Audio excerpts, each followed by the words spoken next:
দার্জিলিংয়ের খুবই কাছে একটি জায়গা, নাম তার মাঝিধরা। এই জায়গাটি দেখতে অনেকটা কাশ্মীরের পেহেলগামের মতন।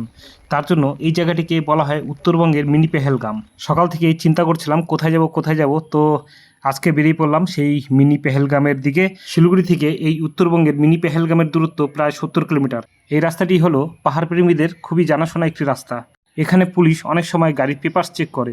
ডান দিকে যে রাস্তাটি দেখতে পাচ্ছেন, এই রাস্তাটি রোহিণী হয়ে চলে যাবে কার্শিয়াং, আর আমরা যাব পাংখাবাড়ি দিয়ে কার্শিয়াং। পাংখাবাড়ি রাস্তা দিয়ে গেলে দূরত্ব একটু কম হয়। পৌঁছে গেলাম কার্শিয়াংয়ে। সামনে দেখা যাচ্ছে কার্শিয়াং স্টেশন। এই স্টেশনটি সমুদ্রপৃষ্ঠ থেকে 4864 ফিট উচ্চতায় অবস্থিত। সামনে দেখতে পাচ্ছেন টয় ট্রেনের লাইন। আর এই যে রাস্তা, এই রাস্তা সোজা চলে যাবে দার্জিলিং। এটি কিন্তু ওয়ান ওয়ে। আর সামনে ট্রাকটি দেখা যাচ্ছে, এটি দার্জিলিং থেকে আসছে। আর এই যে সোজা রাস্তাটি, এই রাস্তাটি যাবে হলো হিলকাট রোড ধরে শিলিগুড়ি।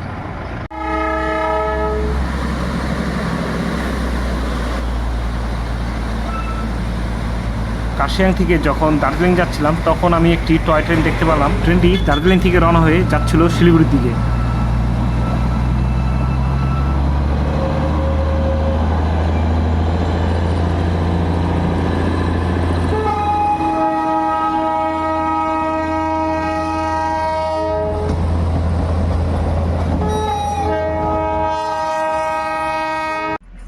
সামনে দেখা যাচ্ছে সোনাদা স্টেশন। আর সোনাদা স্টেশনে আরও একটি টয় ট্রেন আমি দেখতে পেলাম, যেই ট্রেনটি যাচ্ছে দার্জিলিং থেকে শিলিগুড়ির উদ্দেশ্যে।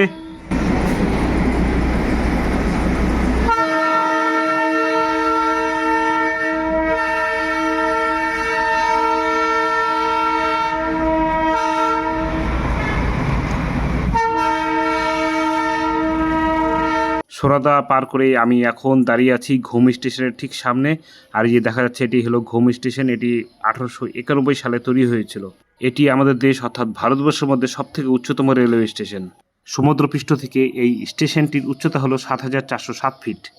ঘুম থেকেই দুটি রাস্তা দুদিকে বিভক্ত হয়ে যায়। ডান দিকের রাস্তাটি সোজা চলে যাবে দার্জিলিংয়ে। দার্জিলিং এখান থেকে মাত্র 10 কিলোমিটার দূরে অবস্থিত। আর বাঁদিকের রাস্তাটি যাবে লেপচা জগৎ হয়ে মিরিক। দার্জিলিংয়ে যেহেতু অনেকবার আমি গিয়েছি, তাই আমি আর দার্জিলিংয়ের রাস্তাটি নিলাম না। আমি নিলাম ঘুম থেকে বাঁদিকের রাস্তাটি। দেখতে পাচ্ছেন একটু আগে প্রচুর পরিমাণে বৃষ্টিপাত হয়েছে, যার জন্য রাস্তা ভেজা আর চারিদিকে শুধু সবুজ আর সবুজ।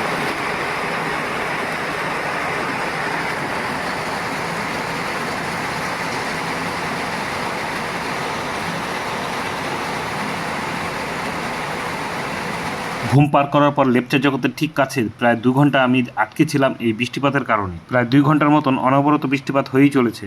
রাস্তার পাশে একটি টিনের শেড ছিল, ওই টিনের শেডের মধ্যে আমি দাঁড়িয়ে পড়লাম। বৃষ্টি কমার পর আমি আবার বেরিয়ে পড়লাম। আর যে দেখা যাচ্ছে আই লাভ লেপচা জগৎ, এটি হলো লেপচা জগৎ। এখান থেকে কিন্তু কাঞ্চনজঙ্ঘা খুব সুন্দরভাবে লক্ষ্য করা যায়। দার্জিলিং থেকে কিন্তু লেপচা জগতের ডিস্টেন্স খুব একটা বেশি নয়। এখানে থাকার জন্য রয়েছে বেশ কতগুলি হোমস্টে। মোটামুটি 1000 থেকে 1200-1300 টাকার মধ্যে ভালো ভালো হোমস্টে এখানে পেয়ে যাবেন। সেপ্টেম্বর, অক্টোবর এবং নভেম্বর মাসে এখানে সারা দিন কাঞ্চনজঙ্ঘা লক্ষ্য করা যায়।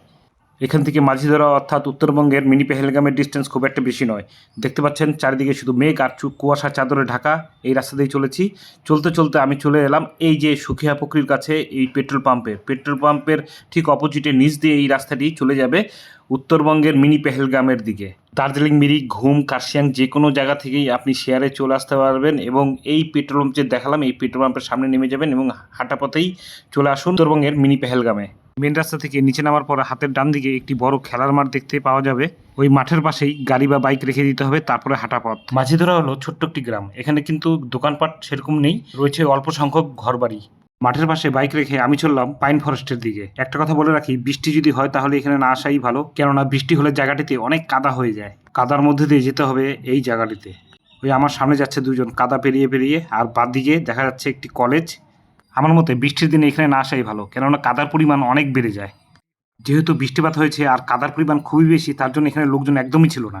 আমার সামনে যারা যাচ্ছে তারা কিন্তু পাইন বাগানের মধ্যে প্রবেশ করতে পারেনি, কেননা কাদার পরিমাণ অনেক বেশি ছিল। লোকজন একদমই ছিল না, এরা দুজনে ছিল আর আমি ছিলাম। এরা এই জায়গা থেকেই ঘুরে চলে গেল। আর আমি চোখের সামনে যখন দেখলাম এত সুন্দর একটি পাইন বাগান, তখন নিজেকে আর ধরে রাখতে পারলাম না। আমি কাদা উপেক্ষা করেই আমি চললাম বাগানের ভিতরে। এই জায়গাটি সুখিয়া পুকুরির কাছে অবস্থিত এবং বর্তমানে সোশ্যাল মিডিয়াতে খুব ভাইরাল হওয়া একটি জায়গা। জায়গাটির সাথে কাশ্মীরের পেহেলগামের অনেকটা মিল আছে বলে একে উত্তরবঙ্গের মিনি পেহেলগাম বলা হয়। বিভিন্ন জায়গা থেকে প্রচুর পরিমাণে লোক এই জায়গাতে ঘুরতে আসে। যেহেতু আজকে ওয়েদার অত ভালো ছিল না, তার জন্য লোকজনের পরিমাণ খুবই কম বলতে একদম লোকজনই ছিল না। এবার বলি জায়গাটিতে আসবেন কিভাবে। আপনি বাইক নিয়ে গাড়ি রিজার্ভ করে এবং নিজের গাড়ি নিয়ে খুব সহজেই এই জায়গাতে খুব সহজেই চলে আসতে পারবেন। আর যদি কেউ মনে করে যে শেয়ারিংয়ে আসবো, তো অবশ্যই পারবেন। শিলিগুড়ি থেকে চলে আসুন ঘুম, এবং ঘুম থেকে চলে আসুন সুকিয়া পুকুরি, ওই যে পেট্রোল পাম্প যে দেখালাম ওই পেট্রোল পাম্পের সামনে, তারপর হাঁটা পথ। কেউ যদি মনে করেন যে মিরিক থেকে আসবেন, তো মিরিক থেকেও আপনি শেয়ারিংয়ে প্রচুর গাড়ি পেয়ে যাবেন। মিরিক থেকে আসার পর সুকিয়া পুকুরি পার করে নামতে হবে এই পেট্রোল পাম্পের সামনে, তারপর পেট্রোল পাম্প থেকে হাঁটা পথ। মাত্র 10 মিনিট হাঁটলেই এই জায়গাতে চলে আসতে পারবেন। শিলিগুড়ি থেকে মিনি পেহেলগামের ডিস্টেন্স হলো মাত্র 70 কিলোমিটার, দার্জিলিং থেকে 18 কিলোমিটার, ঘুম থেকে 11 কিলোমিটার এবং মিরিক থেকে 23 কিলোমিটার, আর কার্শিয়াং থেকে মাত্র 35 কিলোমিটার। জায়গাটি সুখিয়া পুকুরির খুব কাছেই অবস্থিত। সুখিয়া পুকুরি থেকে এর ডিস্টেন্স মাত্র 1.5 কিলোমিটার। আরও একটা জিনিস যেটি এখানে খুবই বিখ্যাত, সেটি হলো যোগ। খুবই সাবধানে চলাফেরা করবেন, কেননা কখন যে যোগ আপনার পায়ে লেগে যাবে আপনি বুঝতেই পারবেন না। যোগ যে কখন আমার পায়ে লেগেছিল তা আমি বুঝতেই পারিনি। ফেরার সময় লেপচা জগতের কাছাকাছি যখন চলে আসছি, তখন দেখি যে আমার পায়ে যোগ লেগে রয়েছে। যেখানে যোগ লেগেছিল সেখান থেকে রক্ত অনবরত পড়েই যাচ্ছিল। অনেকক্ষণ পর রক্ত বন্ধ হলো। যারা মনে করেছেন এবার পূজার ছুটিতে দার্জিলিং এবং মিরিক ঘুরতে যাব, তারা কিন্তু অবশ্যই এই জায়গাতে একবার হলেও আসবেন। অনেকে বলে যে এটি কাশ্মীরের পেহেলগামের সাথে এই জায়গাটির মিল আছে। বেশিক্ষণ দাঁড়াতে পারলাম না, কেননা একটু পরেই মুষলধারে বৃষ্টিপাত শুরু হয়ে গেল। বৃষ্টির মধ্যে একটা গা ছমছম পরিবেশ সৃষ্টি হয়েছিল, কেননা এখানে দেখা যায় ব্ল্যাক প্যান্থার। তো অসংখ্য ধন্যবাদ ভিডিওটি দেখার জন্য। আবার দেখা হবে অন্য কোনো ভিডিওতে।